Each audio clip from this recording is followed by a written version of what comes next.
sat down with Joel Griffith of the Heritage Foundation to discuss the details of the bill.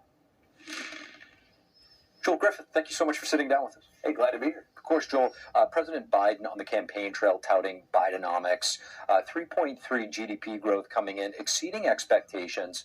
However, there appears to be a relatively large disconnect among what we're seeing on paper and what the American people are feeling. Tell us about why. We have to look at the individual sectors of the economy, and the Bureau of Economic Analysis breaks that down each and every quarter.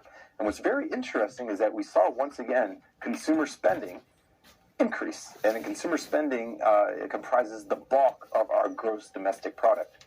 And that's usually a good thing. You see consumers spending more. But if you go a little bit deeper to see some of the other components, such as research and development, investment in fixed equipment that actually produces things, that's actually down over the past year. Those segments of the economy are shrinking or stagnant. Well, if you want long-term economic growth where we're all earning more and producing more, you need to have investments in research and development. You need to have investment in equipment. That is stagnant.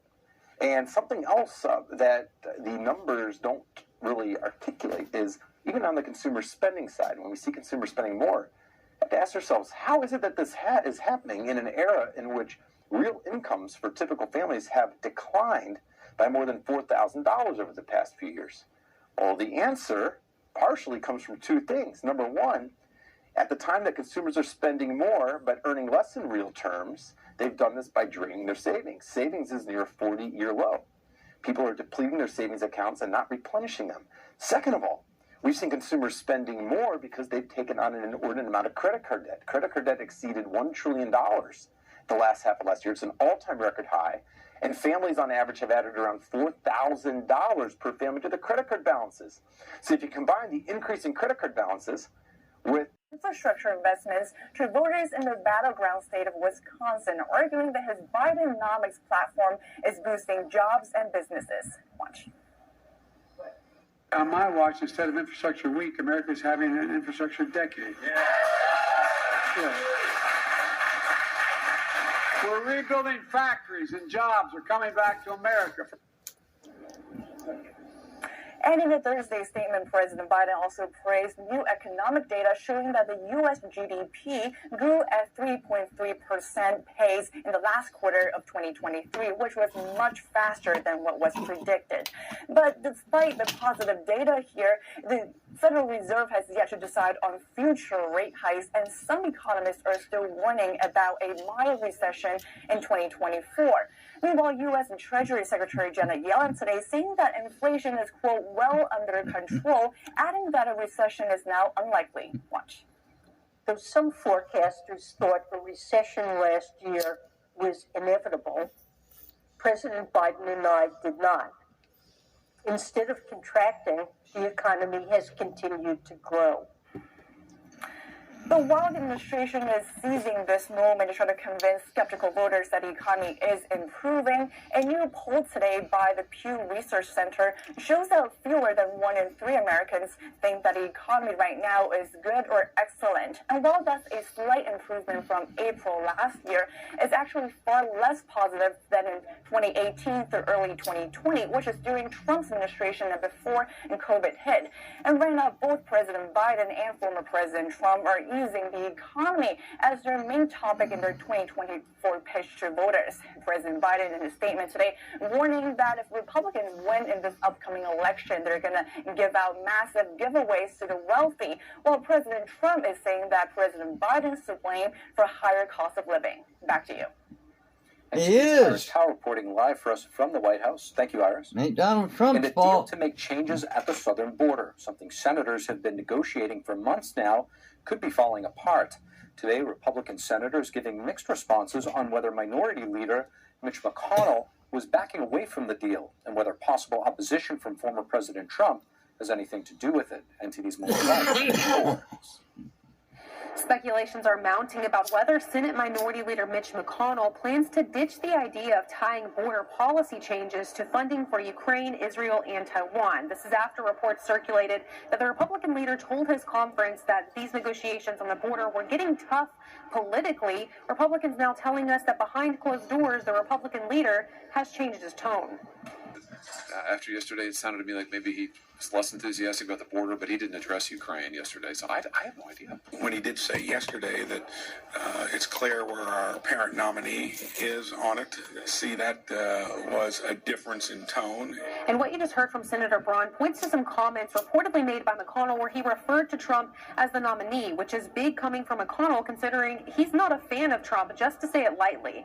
We asked other senators if they feel Trump's comments have any influence in these border negotiations after last week the former president spoke out against it, writing, "I do not think we should do a border deal at all unless we get everything needed to shut down the invasion of millions and millions of people." So when Trump weighed in and said he didn't like the deal, I'm all for that, because I don't like it either. Senator Ted Cruz told me bluntly, we should listen to Trump.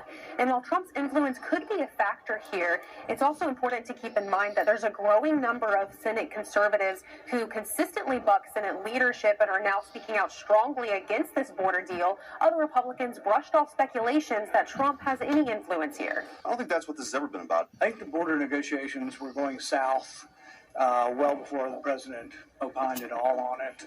Other Republicans and some Democrats say the talks are still ongoing and that they're feeling optimistic. But regardless of how or if a deal comes together on border policy changes and foreign aid, the real obstacle is over in the House.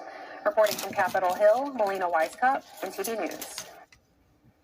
And reaction is pouring in after Texas invoked its constitutional right to defend itself, declared that they are standing behind Texas. The state's attorney general now saying that he may soon take it a step further and start to deport people. NTD's Arian Pazdar has more. Texas Governor Greg Abbott on Wednesday officially declared he will not follow requests from the Biden administration to vacate the U.S.-Mexico border. Abbott published this statement saying President Biden has refused to enforce immigration laws and has even violated them. Because of that, Abbott will now invoke Texas constitutional authority to defend and protect itself. So far, at least 14 Republican governors from across the country have announced they stand behind Texas, one of them being the governor of Louisiana. Under our Constitution, states are still sovereign, and we have the right to protect our citizens. Also on Thursday, the Texas Attorney General appeared on The Benny Show, saying that instead of evacuating, Texas will take things a step further. More razor wire, we're going to start deporting people, I think, in March. And once they start deporting people, I'm sure the Biden administration will love that.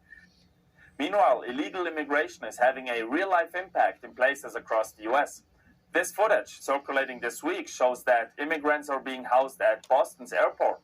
Now, that's because the state of Massachusetts doesn't have any place left to house them. However, it is also the only state in the U.S. with a so-called right to shelter law. This means the state has to provide housing to anyone who needs it. And lastly, Republican Senator Bill Hagerty on Thursday talked about a bill he's putting forward. We need to make certain that only citizens are counted for the purposes of allocating congressional districts and electoral votes. He says it's not right for blue cities to gain congressional seats just because illegal immigrants who aren't actually allowed to vote live there.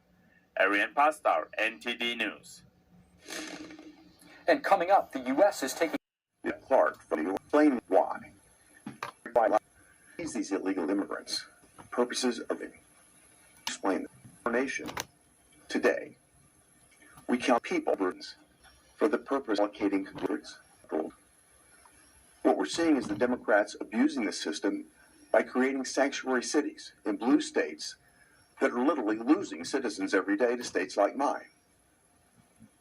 What's happening is cities like San Francisco, Los Angeles, Chicago, New York are acting as magnets to attract illegal immigrants. Those immigrants are then being counted in the populations of California, Illinois, New York, and other cities for the purposes of allocating congressional districts and electoral votes. As a result, the limousine liberal in California has much more power in their vote than the single mom in Tennessee. You can find the link of this press conference on our website, ntd.com. The Federal Aviation Administration approving an inspection process that's going to allow airlines to fly their Boeing 737 MAX 9 planes again. That's as the CEO of Boeing met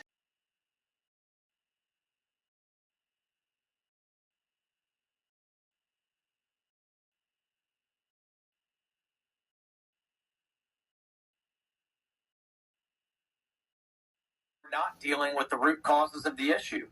How controlled is Iran at over the point face in his argument defense with these? I think that's fine to a point, but when they start going towards a sustained bombing campaign, when we're taking preemptive offensive action, I think the administration needs to come to Congress for that authorization, number one. And number two, when the administration announced that it was finally striking back against the Houthis as it threatens global shipping and trade, the word Iran wasn't even mentioned anywhere in the announcement. So it seems to me that the White House has this in turn what's truly causing this.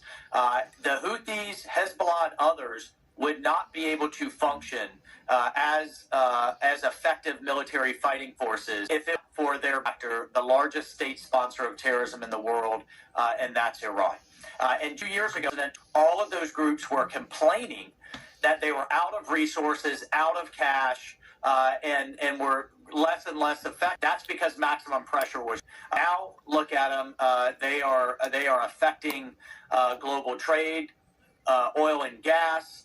They're tying down our Navy. They're threatening our greatest ally, Israel, in the Middle East. And it's all because of bad Iran policy. And that is phenomenally frustrating. Not to mention the fact that we just lost in this. Yeah.